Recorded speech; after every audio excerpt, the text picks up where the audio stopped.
What's one of the big moral claims of the West? The abolition of slavery, right? They say, we abolish slavery while you Muslims still have slavery in your laws until today. Okay, let's be honest. In reality, there are more slaves today than there ever have been. Why? Because power in the US and Europe and elsewhere in the West, throughout the West, power never makes a decision for moral reasons, but only for financial reasons.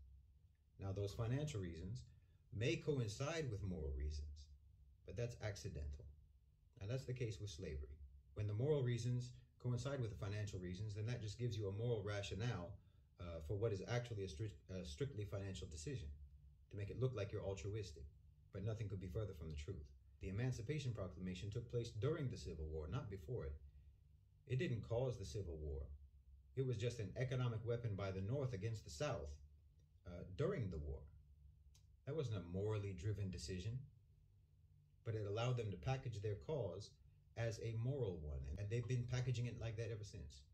Because the truth of the matter is, you didn't abolish slavery, you deregulated it. You know, some historians estimate that up to as much as 90% of the profits that were generated from slave labor ended up being spent on the slaves themselves, on some plantations. Not all of them, but some, spending on their food, their shelter, their clothing, their medical care, and so on, because it was in the interest of slave owners to maintain a slave's physical well-being to one extent or another, because it was expensive to buy a slave, and it's expensive to keep a slave. But you don't have to spend any of that money on a wage slave. You don't have to buy their food, you don't have to buy their clothing, you don't have to pay for their health care, you don't have to pay for their accommodation and so on. They have to pay for all of that from the little bit of money that you give them to rent their labor. It makes financial sense. It's a lot cheaper to rent someone than to buy them. That's deregulation. That's not abolition. You know, a significant portion of former slaves continued to work on the same plantations that they had been working on before emancipation. But now they were responsible for all their own expenses. And many of them, as a result of that, paying for their own health care, their own housing, food, clothing, and so on, they became debt slaves. So they were debt slaves as well as wage slaves.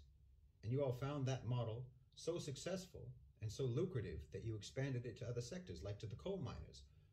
Well, that's nothing but deregulated slavery.